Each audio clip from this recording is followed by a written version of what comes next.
Anyway, as I was saying, you can see from the title when I talk about the existential problem of the borders, this is Israel's big problem today. It's one of its two major problems. That won't go away. I don't need to tell you, just say the word Gaza Strip, like where's that going? I mean, what's the future? And if you talk about the West Bank, with Israel's unbelievably narrow waist, as I know everyone here tonight is familiar with, where's that going? Do recall that every country in the world without exception, including the United States of America, is fully committed and has been committed forever to Israel going back to those borders, possibly with slight modifications, but fundamentally those borders. There's not a country in the world that doesn't subscribe to that. And many Israelis do. And yet we all know the borders are crazy. How did they end up that way? That's what I'm going to speak about tonight, which takes me back to the strange nature of the 48 war that I spoke about at length last year. But even though I spoke about it at length, we barely scratched the surface. Prior to May 14th, if you recall, what Israel grabbed and held. And Israel was fighting the Palestinians. So those places it took, prior to May 14th, 48, in March, April, and May, I'm talking about Haifa, Jaffa, Tzfas, Tveria. These are places that are not supposed to be in Israel. But they ended up there because at that time it still belonged to Britain, where they had the mandate, and the British were pulling out, and they were in a blue funk. And the United Nations, at that point, was not okay. They weren't physically involved in what was called the Palestine situation. Oh, they were throwing their hands up with horror that fighting has broken out ever after November 29th of 47, and that's not supposed to be, and shame on you, but that's all they did. After May 14th, when Israel became a state, after May 14th, as we all know, the Arab states invaded with rather small armies, as we saw last year. But what's even worse is the UN began poking its nose in the situation because the responsibility for Palestine fell to the UN because the British mandate had lapsed. Therein lies the problem.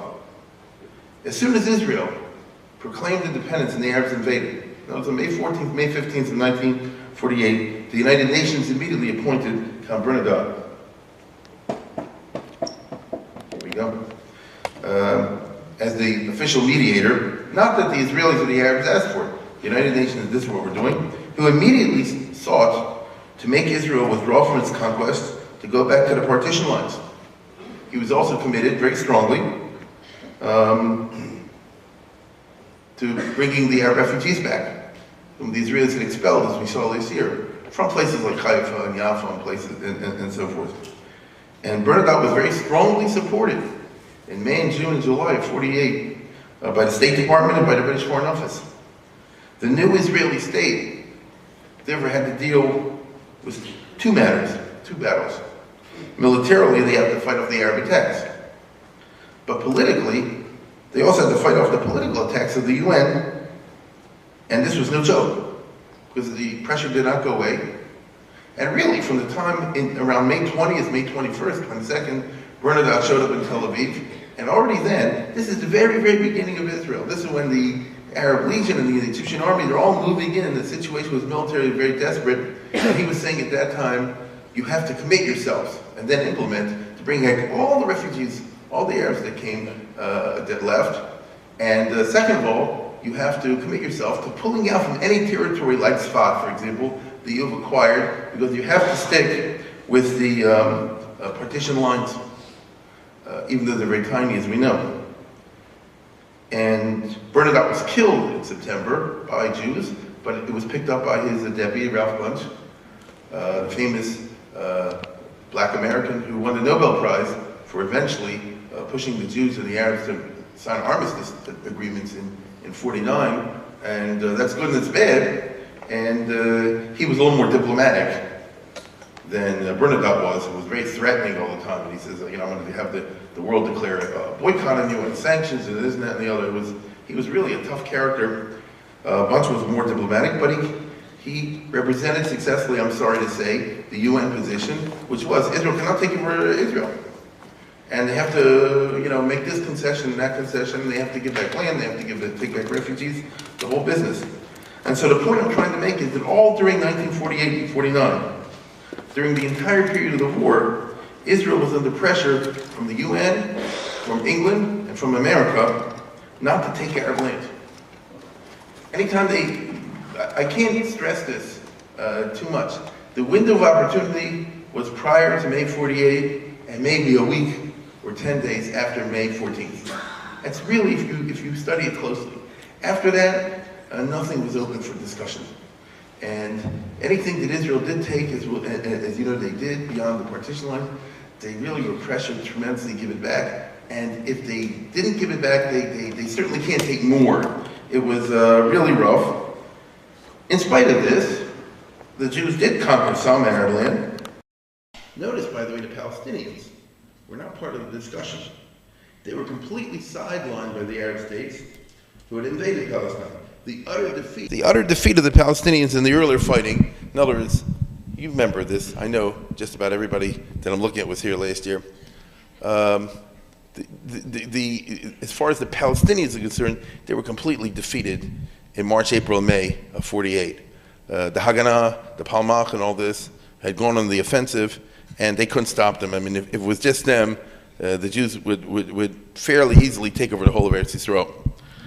And because of that, the other Arabs regarded the Palestinians as contemptible. And so they were not factors.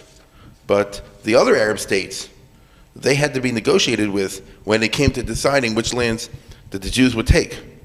So if Israel's going to be fighting, as they do, over the political question of who ends up with the Negev, it will not be with the Mufti, who's the leader of the Palestinians, or some other guy like that. They don't count. But it will be with Egypt, for example, or with Jordan. And you might say, as they were entitled to say, what the heck has Egypt got to do with this? It's not part of Egypt. What does Jordan have to do? It's not part of Jordan either. It's another country.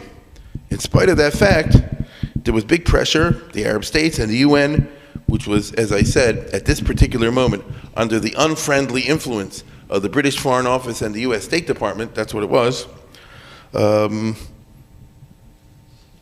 they were backing the Arab side in saying that Israel indeed ought to give up the Negev, for example, or other territories, to other countries, other Arab states.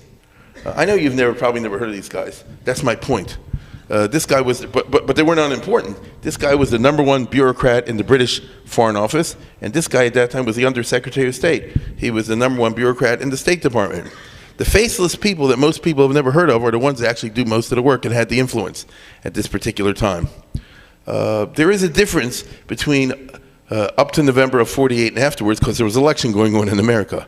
But once the election was over and Truman won, even though Truman was supposed to be friendly to Israel, then these two guys could and did cooperate very closely. I'm sorry to say that the State Department almost totally backed the British position, and the loser was Israel. So you end up having a very complicated triangle. You know, it's the Arabs, it's the State Department, it's Israel, and this particular country and that particular country. It's a military battle, it's a political struggle going on at that time, and these are the two Israeli leaders, as you know. Ben-Gurion being, of course, the prime minister and the defense minister, the guy in charge of the army, and Moshe Sharet was #2. He was the foreign minister, very famous person. Maybe there are people that don't even know about him, but in his day, he was #2 to Ben-Gurion. And, of course, he is mainly interested in the military struggle, and he's got to bear the burden of the political struggle. You understand? And just imagine Israel every day is getting notes and telegrams and formal letters and that kind of thing from the United States and from the UN and from England and from this one and from that one saying you have to do this, you can't do this, you have to give this back, this was illegal that you did, and all the rest of it. And it was no joke. As a matter of fact, political battles have greater consequences sometimes than military ones because the military depends on who wins in the battlefield. The political one, the other side's not going away. The pressure from America, for example, just never let up. I emphasize the UN dimension because it's of crucial importance in understanding the main Jewish tragedy, I repeat, tragedy of the 1948 war. The screwball, hopefully, God willing, not fatal, borders of the state of Israel nowadays that you and I call the Green Line. These are the borders I told you before that President Obama and every other president, if Romney wins, he's going to do the same thing. They're committed officially that these are the borders of Israel. Just as the Palestinians should be peaceful and they shouldn't launch terrorist attacks and all that. But granted that, Israel cannot hold on to Judea. Israel cannot hold on to the West Bank. You know that. Israel itself is not even trying to take over the Gaza Strip. And where did that all come to be? How did these borders come to be? 48 war was, real guerra interruptus. It was really a war that was not. It was constantly interrupted. It was not permitted to play itself out the way wars usually do. Wars, especially the ones that end up clearing the air, are ones in which one side or the other wins completely, decisively. One thinks, for example, of World War II and Roosevelt's famous slogan, "Unconditional surrender," which some people criticized at the time, but he was absolutely correct. One thinks of General MacArthur taking the complete and total surrender of the Japanese, that famous picture in Tokyo Bay on the ship. What was the point of all that? This led to a healthy climate in Germany and Japan after the Second World War was over. They said, look, we lost, fertig, now let's move on. And what's the best way we can proceed in this situation? And the U.S., as you know, gave a ton of money. We built up Germany and Japan, did we not? And the idea was, okay, we fought, you lost, you admit you lost, and now we can move on and create a better climate. Germany lost some territory, and Japan lost this, but out of the whole thing emerged two very strong and healthy democracies. By contrast, in the case of the 48 war, what happened was this. Israel was attacked by 5 armies. That's Egypt and Jordan and Syria and Lebanon and Iraq, which are rather small and not well armed. I repeat, the total number of the Arab armies that invaded Israel in May 15th of 48, thank God, were not large, and were not very well armed either. The problem with Israel was that they hadn't been allowed to arm and organize themselves until May 14th, 1948, until the day the Arabs attacked. As long as the British were there, they were stopping them from getting weapons and putting together an army, all the rest of it. The fighting that we talked about, where the Palmach, for example, captured Sfas, or Yaffo, that sort of thing, they were going to take Yaffo. Those were done in spite of super obstacles imposed on the Jews in terms of weapons and ability to fight. You know this. You go to Israel, those secret bullet factories and that kind of thing still had to be secret down to May, or certainly down to April of 48. As a matter of fact, the Jews could not go on the offensive, if you recall, until April, really, of 48, when the British really had 9 out of 10 toes out. Until then, Ben-Gurion and the others, and I'm not saying they're wrong, were really afraid if we put our guys out in the front, the British will simply come and take all the weapons away, literally. And, where's that going to leave us? At the mercy of the Arabs. So time and little details matter so much in the story, unfortunately. Until May 14th of 48, the Jews were not really allowed to arm and organize themselves. So from May to September, May, June, July, August, September, during those months, Israel had to play catch up even as they fought. They had to catch up with the military and organization side. It was during May, June, and July, and August that Israel made its numerous military blunders. Right? Ben-Gurion made some terrible mistakes, especially on the Jerusalem front, which cost a lot of lives and got Israel nothing but negative during those months because they weren't organized right, and they were just taking, the story, they were taking people right off the boat who didn't know anything and giving them weapons, and they got killed 1, 2, 3. I mean, that's not the way to operate. You can't say, well, I have no choice after that. None of it's not going to work. So all the mistakes were made then. And by the way, there's no such thing as an army that doesn't make a lot of mistakes before it gets it right.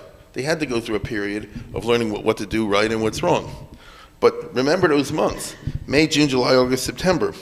By September, and certainly by October, Israel had caught up. It gotten its act together. It organized a real army. It got real weapons from Czechoslovakia. It mobilized many tens of thousands. By October, Israel decisively outnumbered the Arabs. Many people don't know this. That's simply because the Israelis did a better job of organizing their population. They put a real draft, and they really made it work, even though there were still plenty of draft dodgers, as you can tell from the films from that time. But with all that, they put into the field 90,000 men. The Arabs altogether had 50, maybe 55,000 men. So the Jews strongly outnumbered the Arabs by September of 48, which means, well, what do you think it means? They could have won on a military basis without any question. Tzahal seriously outnumbered them. If the war would have been a regular war, Israel could have done in 48 what you and I know they did in 67, which is 1, 2, 3 in a few days, taking over the whole country. right?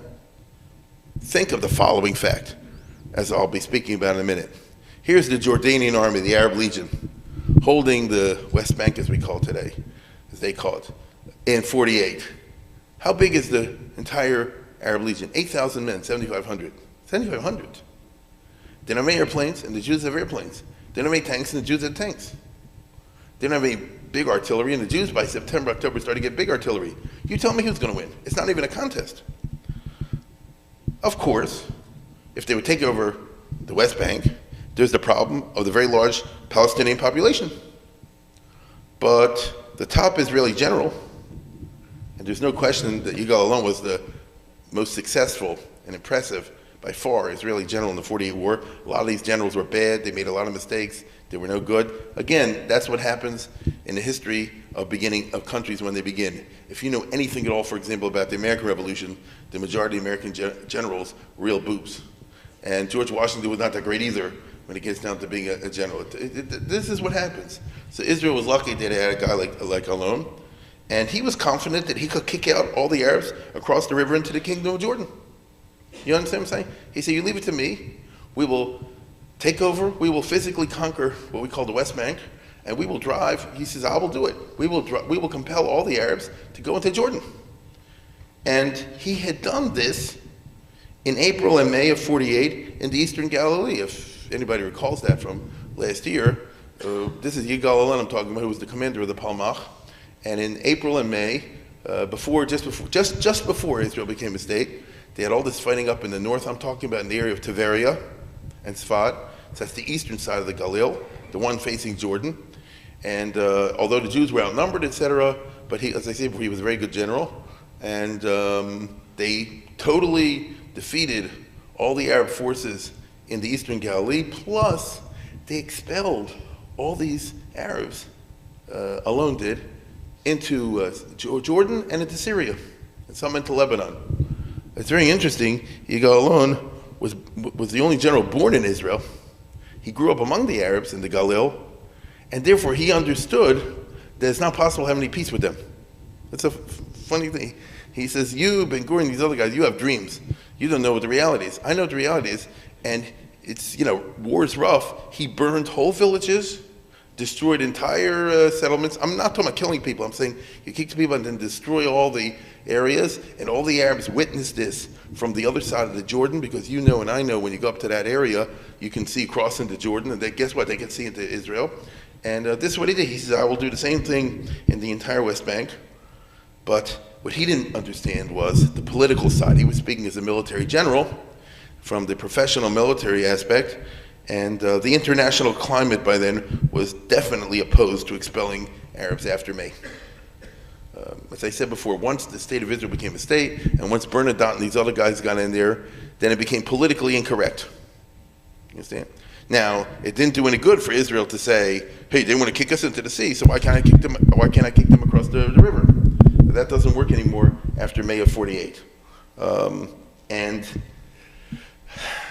he didn't get it, and Ben Gurion did, and this is a major reason why they hesitated very much to, what shall I say, go and take over the West Bank, even though they could.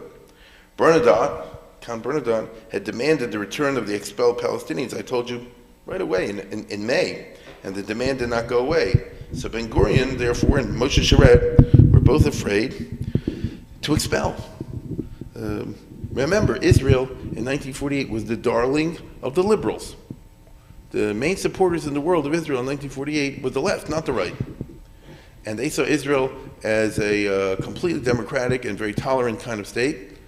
And they didn't understand, as hardly anyone did, the ethnic dynamic, which could only be understood by somebody on the spot. And, to them, the Arabs were friends of the Nazis because the Mufti had been there and so forth. The Israel are the good guys. And Israel was telling everybody, said, we're the best friends of the Arabs, really. We're going to free them from their feudal oppressors, the landlords, and the other things like that. And in this kind of context, they couldn't go and do the cruel, that's what war is, the cruel task of kicking everybody out so that the land would then be only Jewish and they'd be able to hold it out militarily. And without expulsion, the West Bank, as we know, This is the issue we struggle with today, although conquerable from the military point of view, is not doable demographically. Is this not Israel's existential problem today? You know, what we do with the population. And the Arabs know this, by the way. Moreover, King Abdullah of Jordan was a very clever guy who understood clearly that he was a lot weaker militarily than Israel was. I told you, just look at the numbers. His whole army was 7,500 men. His goal, therefore, was not to conquer Israel, but to obtain as much Palestinian territory allowed under the partition plan as much as possible. There was a short period of a day or two in 48 when he got confident and he said, oh, we're going to conquer Tel Aviv, which he would like to do. But very quickly he realized that's crazy and it's not possible with his tiny army, and he's glad to hold on to whatever he can. And so he played a shrewd game, I'm sorry to say. There's Abdullah. And let me explain what I mean, because the geography tells you everything. Here, as you see, is the area allotted to the Arabs under the partition plan. The Israelis are already fighting to take over Jerusalem. In May of 48, the Jews had already conquered this area. That's what the operations of General Alon, as I told you before. They're expanding here. The Jordanians came in to save all this for the Arabs, not to take this, because they knew they're not strong enough to do that. He wants to, if it's up to King Abdullah, he would like to have all the area over here assigned for the Arabs. That was his dream. Of course, he had a real dream. He would like to take over the whole Middle East, if you know who he was, because the Hashemite dynasty back before the First World War had such ideas back in Lawrence of Arabia's time. But in practical terms, he wanted to get as much of this land as he can. On May 15th, 48, the Jordanian Arab Legion crossed the Jordan River and occupied much of the West Bank to the cheers of the Palestinian population, the crowds who were scared that the Israelis were going to come in and invade and expel, which they were going to do. Abdullah succeeded in occupying all the areas of what we call the West Bank, or, you know, as I just pointed out to you, the land accorded to the Arabs under the partition plan, which is actually bigger than the West Bank is today. The one big problem in the Arab zone, because after all, this is all Arab land, so, you know, how are the Jews going to stop it? And the local people don't want the Jews in there. Here's the one problem. Yerushalayim, Jerusalem, which, as you know, is smack in the middle of the Arab zone and had 100,000 Jews. The Jews were the majority population over there. And so there's a bone stuck in the Arab throat. And where's it going? That's why all the fighting with Jordan in 48 was in Jerusalem. This was actually very poor military strategy, as this guy pointed out. Yigal Yadin was the chief of staff of the Israeli, functional chief of staff of the Israeli army. But Ben-Gurion insisted.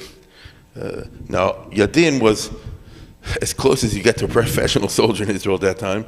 Ben-Gurion wasn't, but the problem is Ben-Gurion considered himself a soldier, and I'll explain what I mean. Here's the Israeli part. Here's the Jordanians coming in there. They have 7,500 men to hold this whole area. Ben-Gurion says, oh, you have to break through over here and get into Jerusalem. There are 100,000 Jews there. This is going to be a future capital of Jewish people. If you let Abdullah take it, it's going to be a Jordanian city, etc., etc., etc. And therefore, we have to send in men. And you know what I'm pointing to right now. This is the Bab al-Wad, all those hilly areas that the Jews had to send the convoys through. They got shot up. You know exactly what I'm talking about. And Ben-Gurion says, send in more, build a Burma road around the Arab blockade so we can get supplies in Jerusalem. Yigal Yadin said, I guess, forget all this. Go here. You see what I'm saying? If you go and take over this area, which they have the Jordanians with the 8,000 men, 75,000 men, have so many men committed to this area. We have so many. Go, here's Tel Aviv, just go like this and then go down. If you go over here, you cut them off at the Allenby River from their supplies, and you can wipe out the Arab Legion. Ben-Gurion said, well, what'll happen to Yerushalayim? And, you know, they're going to grab this. And Yadin said, no, you should go around like this. And they had these fights. And Ben-Gurion said, I guess, I'm the boss, and this is what you have to do. And as I say before, this was a mistake. People can disagree over this. You know, they're wrong, but they could disagree over this. And the result is, as we know, that the Jews didn't even try to take over this area seriously. They just tried to hold on to this strip that, as you and I know, will end up being a finger of Israel pointed to half of Yerushalayim. Actually, under the UN, under the partition plan that was voted in November of 47, Jerusalem was supposed to be an independent city. It didn't belong neither to Israel nor to the Arab state. It was supposed to be governed by the UN. Can you imagine that? Can you imagine if Israel was governed by a mayor and a commission appointed by the United Nations today. But the UN, in November to May, never appointed anybody. They didn't take any steps to implement this. They just left the Jews and the Arabs to fight it out. Again, ever since the beginning of December of 47, it's supposed to be that the United Nations is going to send somebody to organize the government and the peaceful government of the city of Jerusalem as a separate zone. But the British were still there in December of 47. The British were still there in January, February, March, April, May. And the British said, as long as we're here, we're not going to cooperate. They said, let the whole place go to hell, because they wanted to show the world, I explained this, last year, that, see, without us, nothing can get along. It'll be a chaos. We want the Jews and the Arabs to beg us to stay. That didn't happen. So the byproduct is, Yerushalayim was literally a hefkeris, and Yerushalayim basically therefore fell into two zones. The Jewish part was under the Jews, with the Haganah doing all the fighting over there. And the Arab part, what do you do with that? Until the British left, it was the Palestinians. But it was clear, as I told you, that the minute the British leave, the Palestinians are too weak. They're not going to be able to hold on to anything. As a matter of fact, in the last weeks before the British left, even the Jews, the Haganah, took over Katamon and some other Arab neighborhoods that the Arabs, by the way, are still claiming down till today. They say this was the Arab part of Jerusalem and Israel has to give it back. Okay? And there was no question that if the Arab Legion hadn't moved in immediately in May 15th, straight over here, then the Haganah was going to capture the whole city, and they did come that close. This is one of those things you read in Tisha B'Av time in the 9 days, when you find out how close Israel was to taking over the whole business. But what can I tell you? The world was committed to an internationalization program, which, by the way, is a Christian thing. Is that correct? The Jews are not interested in the internationalization of Jerusalem. The Arabs are not interested. The Muslims of the world aren't interested in an internationalization of Jerusalem. The Jews say the whole city should be part of Judaism. The Muslims, of course, say is the holy city to Islam. It's the Pope. It's the other Christian groups that say it should not be under this group. It should be under, they can't say it should be under the Christians, because the Christians don't have any foothold there. Therefore, you have to say it should be international, a place of peace for everybody.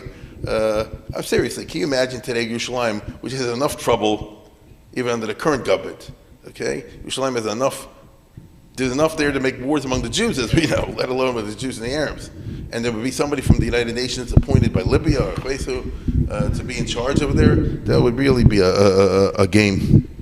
But anyway, the fighting between the Jordanians and the Israelis in 48 ended not bad for Abdullah. By that I mean that the Israelis were not successful in taking over the whole city, as you know. Moreover, the Israelis didn't even try to take over all this area over here in the West Bank that he had occupied.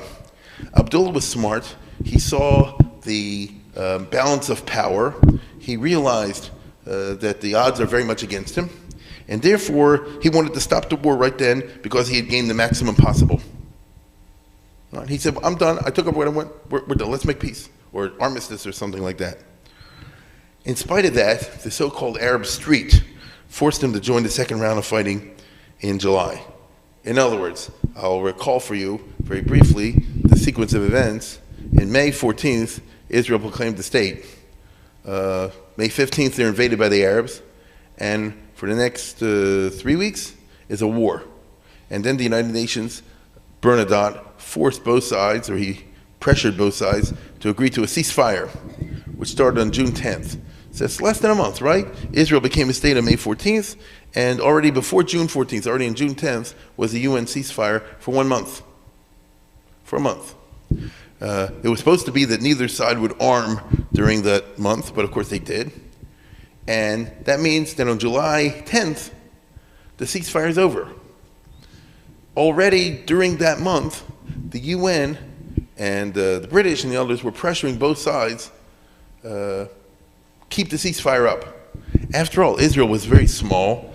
In June, they were having a tough time. They didn't have any of this. They would have lost all the Negev. They didn't have any of this.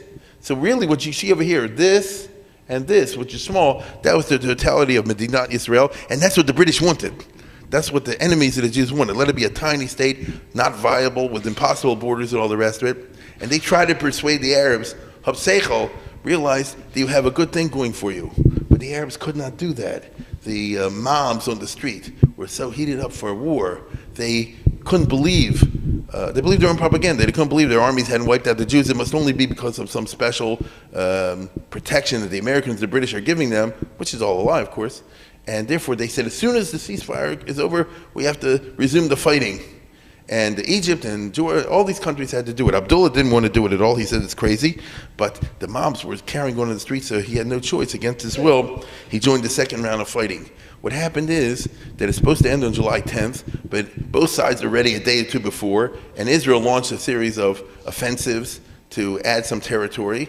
And that's when, so the second round of fighting took place 10 days, July 8th to July 18th. The Israelis started winning right away. For example, they captured Lud and Ramla, which are two Arab towns, and they kicked the Arabs out. This is all a famous thing. Yitzhak Rabin was the commander, and they just told all the Arabs, you guys are out of here. And there's a question, did they shoot anybody or not?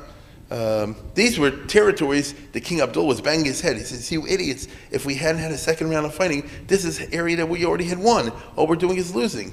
Same thing up here. The Israeli general, the other guy, Moshe Carmel, who was the other good general of Israel in the war, was taking over this area, conquering the other side of the Galil, Nazareth and places like that. And once again, the Arabs were losing. Because it was clear instantly from July 8th and 9th that Israel is winning and not losing, immediately Count Bernadotte and the United Nations said the fighting has to stop now. You understand? On July 9th already, July 10th, they said whoever doesn't stop the fighting will be sanctioned. And Israel could only postpone it by 10 days. In other words, it took a couple of days for the Arabs to realize what's going on. It took, Abdullah understood right away, but the Egyptians and the others didn't understand. The reason they didn't understand is because you know how the Arab world works. The generals won't tell the truth if they're losing. This was a big plus for Israel. So for a few days, the Egyptians really believe that they're winning. The Syrians and the others still believe that they're winning. If you're winning, you don't want to stop. After a week or so, it was clear that this is going the wrong way, and so they said, okay, we got to end it. But you understand the circumstances. This is what I mean by an interrupted war. Israel was on a roll, but then they had to stop, not because of the military situation, but in spite of the military situation. The sad part is that although the Israelis did take Ramla and Lud, they failed, again in the number of blunders, to capture the old city of Yerushalayim, which should have happened, but didn't. The very minute the fighting started, I told you, the UN got in there. Oh my goodness, the British and the others demanded Israel withdraw from the territories that they took in the second round of fighting. Sharet was really scared. I don't blame him. You know, Israel was very weak at that time. He said, let's withdraw. Ben-Gurion said no, and they didn't. Abdullah was pretty darn angry over the whole thing. After the fighting stopped on July 18th, Abdullah said like this, I'm not making this mistake ever again. I don't care what the crowds in the street say. I'm telling you, this is a sad fact. He was clever. And he said, for now, we're not going to fight Israel. We have a ceasefire. The United Nations is against any renewal of the fighting. Shine. You know, we have what we have, which is the whole of the West Bank. You understand? We have a situation, as you know, the Israel over here, when it comes to Nari and all this, is not really an accurate map. It's much narrower over here. In some places, 9 miles. I know you know that. That's pretty good. Let's hold on to all this sort of thing.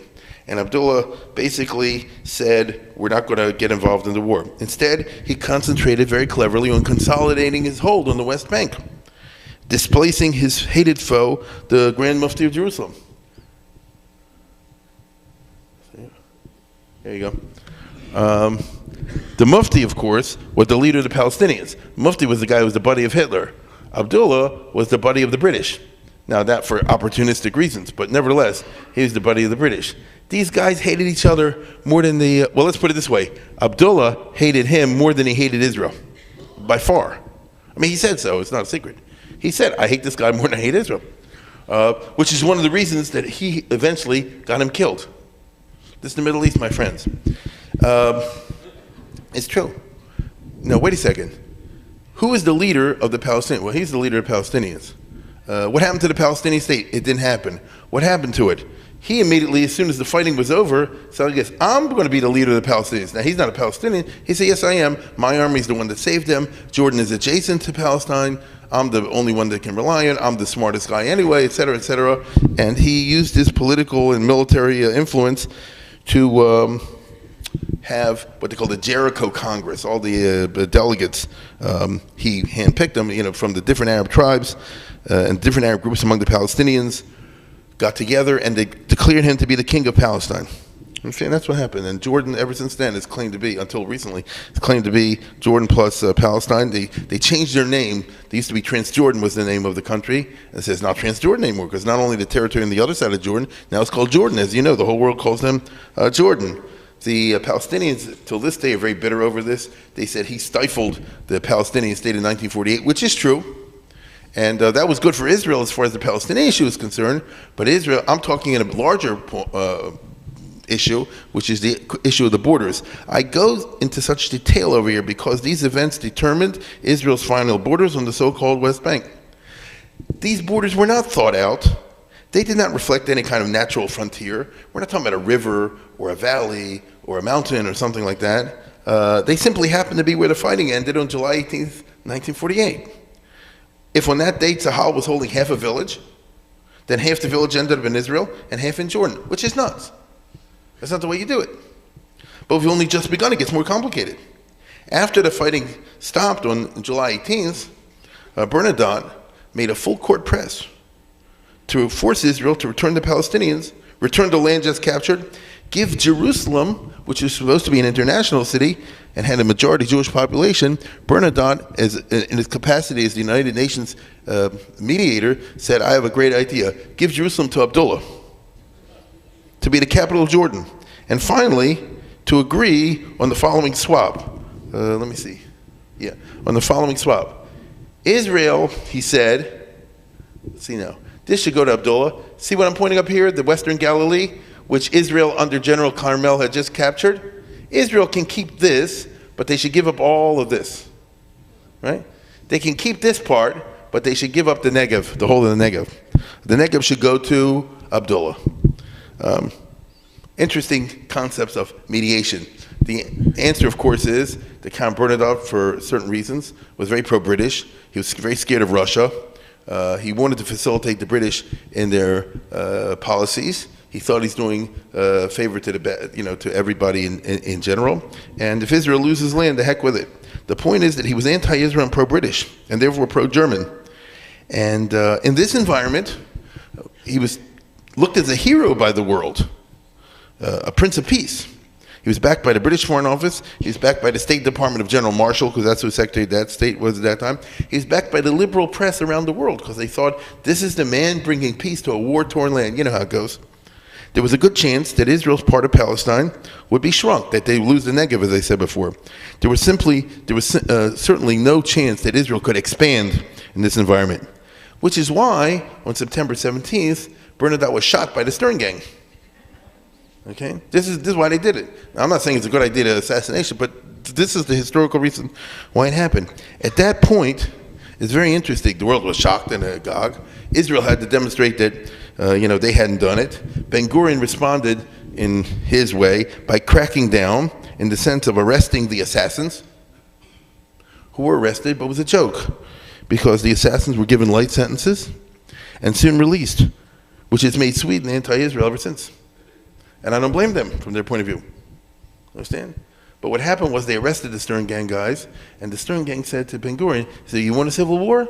We'll bring this into the state. Let's have a policy. You kill me, I kill you. We're ready to do that. And Moshe Shua and the others said, let's not get that. We have enough trouble fighting the Arabs. We don't need a civil war among the Jews, and with the Jewish terrorism and all the rest of it. And so they said, listen, while the world's watching, we'll give them a sentence. And later on, about a year later, they let them all go. One of them was elected to the first Knesset, by the way, one of the assassins of Bernadotte. Israel is an interesting country. Anyway, he cracked down, though, in general, on the Stern Gang and on the Irgun, who had nothing to do with it, and broke them apart, and disbanded their armies and all the rest of it, thereby impressing world opinion and indicating, in effect, as the Bible puts it, Yadeinu lo shafchu as adam hazeh, ve'einenu lo ra'u kaper la'amcha Yisrael. Right? We're not responsible for the killing of Bernadotte. But at the same time, Ben Gurion, who was a realist, said, now that he's out of the way, let's at least use this opportunity to take this. See what I'm pointing over here? What we call today Judea. There's Hebron, for example. Beis Lachem, Hebron, that area. Let's at least take that, because this area was not held at that particular time by Abdullah. This land in the south of Jerusalem was held by the Egyptians. The Egyptians had taken a line such as I'm drawing over here, Jerusalem to the south from the Mediterranean south. This is where the battle lines were doing. And Ben-Gurion said like this, while the world's all agog and all the rest of it, we can, and the Egyptians have no right to be here. They're definitely a foreign country. Maybe Abdullah can claim to be the king of the Palestinians because it's an adjacent country and the people in Jordan are sort of like the Palestinians anyway, et cetera, et cetera. But what has the Egyptians got to do with anything? And he said, let's move and do it. The rest of the cabinet voted against it. They overruled Ben-Gurion. They feared in the aftermath of the assassination, the UN will condemn and sanction Israel. Ben-Gurion said, this is a bechial dorot, as he put it. This is something you'll be crying around for generations, so it's an opportunity. This was the opportunity to take Hebron. Those of you who've been in Hebron, you know what I'm talking about. Could have been part of Israel in 48. But you have to understand also the feelings of Sharet and the Mizrahi and the Aguda and the General Zionists, all of which I totally understand. We said, listen, Israel's a baby. It's fragile. We can't afford to take on the world. We're glad that we got even half a loaf. It's an unbelievable miracle that they got to be in Israel altogether. We don't take imprudent steps. And you know, Ben-Gurion saw it differently, but that's what happened, so it didn't happen. In October, November, December of that year, fearing that Egypt would get the Negev by default, because you saw what Bernadotte was talking about, and many others had all kind of plans that the entire Negev area should go to Abdullah or to Egypt. And being scared of this, Israel fought Egypt. Israel did not fight Jordan. All the fighting in the last part of the year, October, November, December, is here, in this area, in the northern Negev, right? And they defeated them in the northern Negev. They invaded Sinai. They had a clear shot at conquering the Gaza Strip. This we talked about last year. This was the final, nearly final episodes of the Israeli 48 war. The Egyptian army was over here. To make a long story short, the Israelis made an end run like I just did over here. They didn't know they were coming, and they came up this way. And if they wanted to, they could have captured El Arish. But the British threatened them, and they had to pull out. And even when they pulled out, so if you come back to Israel, to Palestine proper, look what I'm doing. You cross the border over here. Here's the Gaza Strip. They said we can cut off the entire Egyptian army, which they could, over there, and conquer the Gaza Strip in January of 49.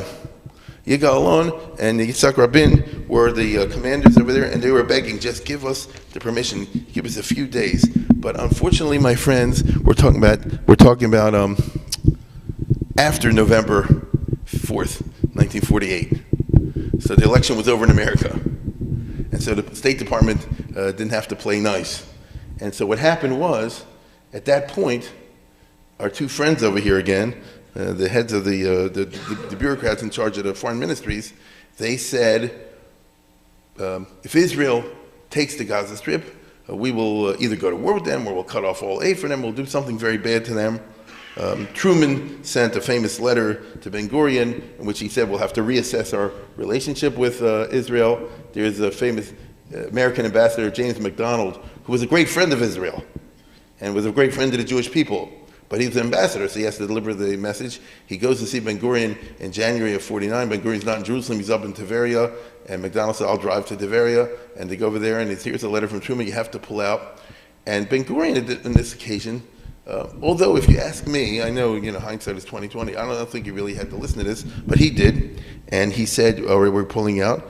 And Allon begged him. And he said, just give me a day or two or three, and just stall them, and we can mamish have now the opportunity, because we're in the heights above Rafiah, we can conquer the whole Gaza Strip, and I will drive the Arabs out of there. You understand? Well, this will be a sewer for Israel. Boy, was he right.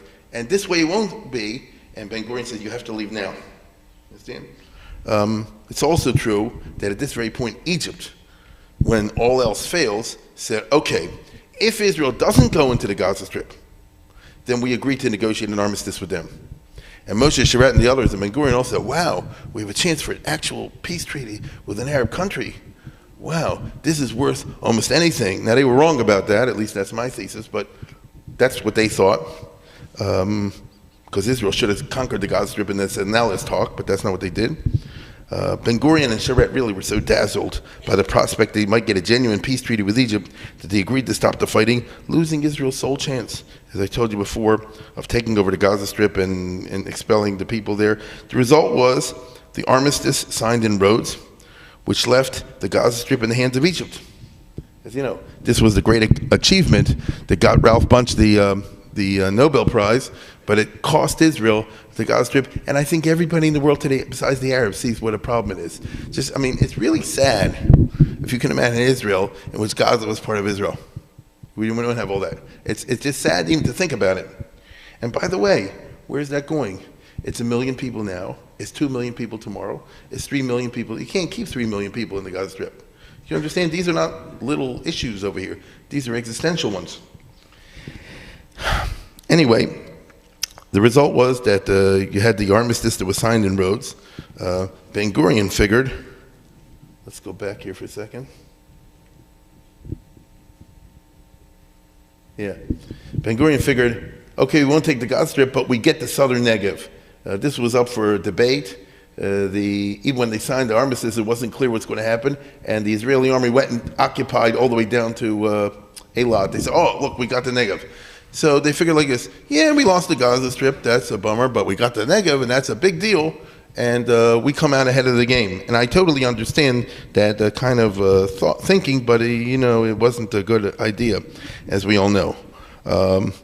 And anyway, they decided to be optimistic about a real peace in the Middle East. It was understandable, totally understandable. Israel had been at war now for a long time. The people desperately wanted peace, but it was stupid in the Middle East, I'm sorry to say. Still, the Gaza Strip was an open wound, and let's put it this way, ain't Suffolk motzi mi devada, they say in the Gemara. Unfortunately, something that's a Suffolk, whether or not there'll be peace, can't remove or take you away from the fact that if the Arabs are in the Gaza Strip, it's going to be bad news for Israel, and that's what subsequent history has demonstrated. After the Egyptian-Israeli armistice agreement, Abdullah wanted to follow also. Why did he want to follow? I don't want Israel to invade the West Bank. This is at least nailed down. He was well aware that Yigal alone could easily conquer the West Bank, which would be the easiest thing in the world. I mean, after all, the Arab Legion wasn't big enough to hold even the area that was assigned to them that they had taken over. It was only, so to speak, by the restraint of Israel that they were able to hold on to their whole area. I would say even furthermore, I'm going to tell you even more. Look what I'm doing with my pointer right now. This area itself, only this area, was held by the Arab Legion. This area north of it was held by the Iraqi army. This area south of it was held by the Egyptian army. What happened was that both the Iraqis and the Egyptians, for various reasons, pulled out. At that point, Abdullah said, I'm going to send my men in there. If you have 8,000 men to cover the whole front that had been held by 3 armies, it's a joke to take it over. Israel could do it instantly. You understand? Abdullah was never desperate to get the Israelis to commit themselves to leave all the territory in his hands. He invited Ben-Gurion and other Israelis to come to Jordan to talk to him secretly to work out a deal. Ben-Gurion never would come, but all the others did. Here, Israel's secret diplomats. Reuven Shiloh on the right. Well, let's put it this way. They both spoke Arabic. This guy, you can tell by his name, was a Sephardi. He's from Damascus, a Jew, of course, Elio Sasson. And therefore, he grew up in Arab public school, so he understood the Arabs very well. At least he thought he did. This guy was born in Mea Sharm, Zaslansky. You have to know Mi Hayami. And his father was a Rosh Hashiva in Mea Sharm, but he became a secular Zionist, but a servant of the Jewish people. And he was Ben-Gurion's top spy. He's the one who made the Mossad. He wasn't good at running it, but he organized it. And he was the one always having secret conferences with all these Arab leaders that they don't talk about till later. Abdullah was a Yeah, here's Moshe Dayan meeting with the Jordanian, the Arab commander, which he did a lot of also. Moshe Dayan was very much all the time going over to Abdullah's house, to his palace, to have these secret conferences and dinners and things like this. Abdullah was a slippery customer. He tried to get all he could. Give me back Lud. Give me back Ramla. And I also want Katamon. And I also want the Negev. Imagine that. He had this chutzpah because he had a big brother who was on his side. Right? The British totally backed him, Ernest Bevin. Israel, countering this is what happened at all these secret parties and these dinners. Israel made military threats.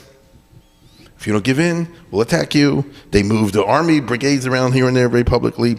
And so Abdullah had to back off. Israel eventually extracted from Abdullah tiny territorial concessions, which helped territorially but hurt demographically and resulted in an even crazier border. Here I have the one piece tonight, if you'll pay attention to this, of audiovisual. Pay close attention. Meanwhile, the Jordanian negotiations continued. Borders were marked out in the Jerusalem area. Some thought the talks would fail. King Abdullah kept a delegation talking in Rhodes, but decided to conduct the substantive negotiations himself in Transjordan. We received a message from the King of Jordan, King Abdullah, the grandfather of the present king, that he wanted to negotiate the basic terms of the armistice in person. In other words, he did not rely on his delegation in Rhodes to negotiate the details of the agreement, and we decided everything directly with him, and the decisions were then communicated to the delegations in Rhodes. Talks resulted in significant border corrections. Israel got Wadi Ara in the north, including a series of Arab villages where Iraqi troops had occupied the hills. Wadi Ara provided Israel more direct access between the coastal plain and the eastern Galilee. Ben Gurion had wanted it desperately. In exchange, the Israelis gave up a small strip of land near Hebron. Another Israeli aim was to control the railroad that ran from the coast up to Jerusalem. Near Jerusalem, it went through the Arab village of Bet Safafa. King Abdullah agreed to give Israel the railroad and divide the village, expecting Israeli acquiescence in his own plans to annex the entire west bank of the Jordan. After the war, the situation of the Arabs was nowhere more bizarre than in this village of Beit Safafa, just south of Jerusalem. Under the armistice agreement, this railway and that part of the village to my right went to Israel, the village part to my left to Jordan. European railway carriages have a sign, "Do not lean out of the window." Israelis used to joke that carriages on this line had a sign, "Do not lean out of the window." I'll tell you what I mean. The resulting border was a nightmare. First of all, it's militarily indefensible, right? Because it's not based on any kind of natural borders, defensible areas. It's wherever it happened to be. Which is why Israel, from day one, has had to train an offensive army. Isn't that right? They can't afford a defensive battle when you have such a narrow territory. That's first of all. Oops.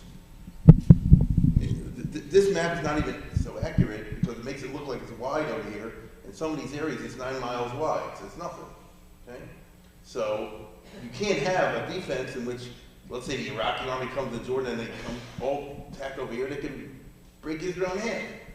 Ever since 1948-49, Israel had no choice but to create an army with an offensive doctrine, so the instant war starts, like happened in 67, they go on the offensive. But then you have the problem that they're taking over Arab land, and the other countries in the world don't want to allow it, and you get into that sort of thing. That's number one. Number two, the border cuts through Arab villages and fields. Do you hear what I said? It cuts through villages, as you just saw in that piece, which meant that the Arab peasants could never really make peace with it. This result, here's my front lawn is in Israel. My house is in Jordan. Nobody's ever going to agree to that permanently. This resulted in what the Israelis called infiltration, meaning the Arab guy wants to go into his land. This made life a nightmare for the Israelis, starting in 1948. If you want to get down to, I'll talk about it. The infiltration by the Arabs starts in 48, not in 49 even, which led Israel to overreact by killing the peasant infiltrators. Ben Gurion gave orders, anybody goes over the line, shoot him. Which means that you're an Arab infiltrator going to start arming themselves and killing Jews.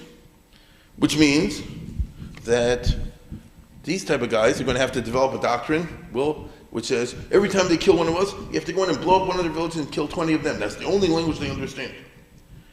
Which leads to a poisonous Chad Gad Yod. Do you not agree? Yeah. Violence just escalates. So it seemed like a clever ending of the war was the opposite. And I ask you this question, and if they go back tomorrow to the Green Line, is that dynamic going to go away? It's not going to. As a matter of fact, what's happened now is Israel built a wall into Sharon, as you all know. In 48, 49, they didn't want to build a wall, which would have worked. Why not? Because part of the psychology of the Israelis, of Ben Gurion, was, we don't have it today, we'll take it tomorrow. Once Israel gets long enough, we'll double the population, we'll build a big army, we'll take it tomorrow. he was just being totally, he was la la land, he was completely unrealistic. And Ben-Gurion did not understand the real facts of life until Eisenhower made him get out of Gaza and the Sinai in 56, in 57. You understand? Notice, it was until that point that he was completely unrealistic. Other Israelis continue today to think that they could take over all this area and that area, but nobody's got to, as you know and I know, this is the number one problem we have. What do we do with all those Arabs? And it all goes back to this original sin of the crazy borders that I just described. We're really dealing over here in the realm of culture. Chaim Weizmann said very famously, you don't have to be crazy to be a Zionist, but it helps. He meant that in a humorous way. But I'll tell you what's really true, and that is, in order to be Zionists, the original settlers had to be unrealists.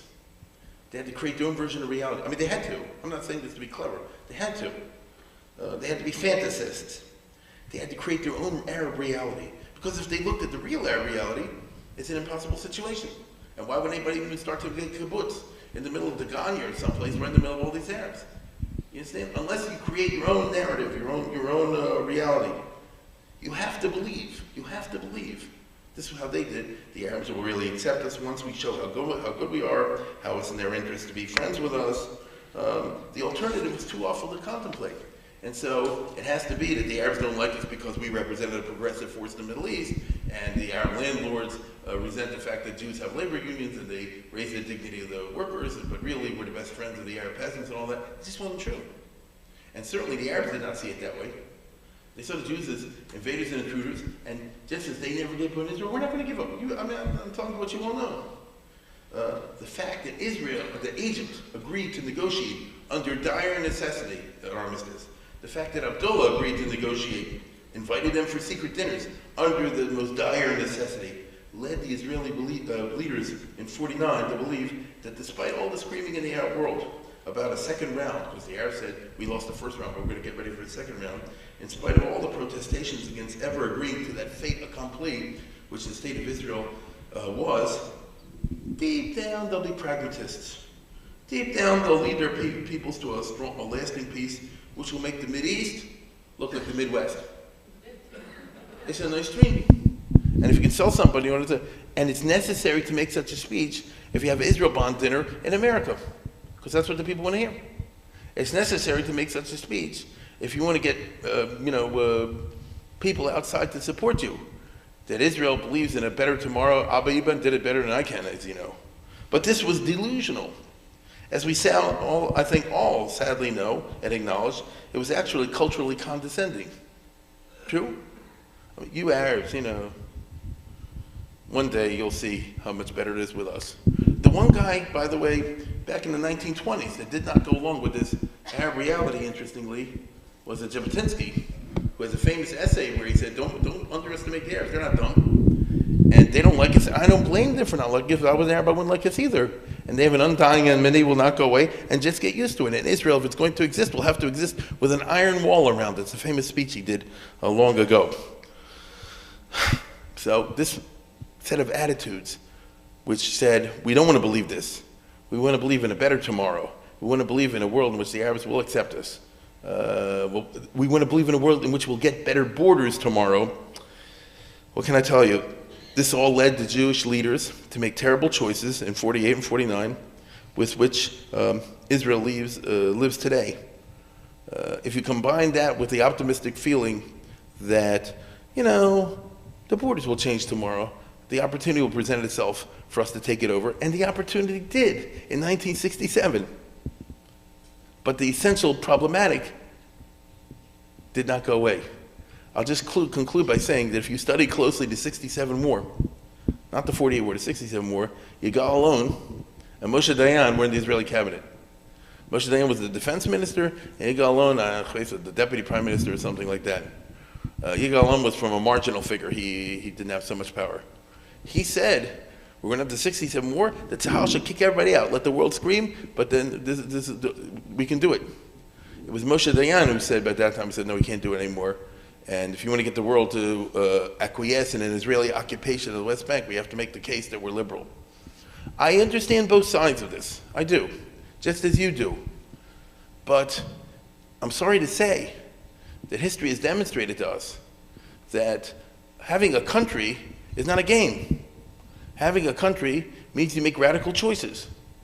Benny Mars, and with this I conclude, who I'm sure many of you know is a famous historian, who's the one who blew the whistle on Israel expelling the Palestinians to what degree they did in 1948 war, originally was one of what they called the new historians back in the 1980s. And he was writing about how Israel did all these terrible things in expelling the Palestinians and all the rest of it.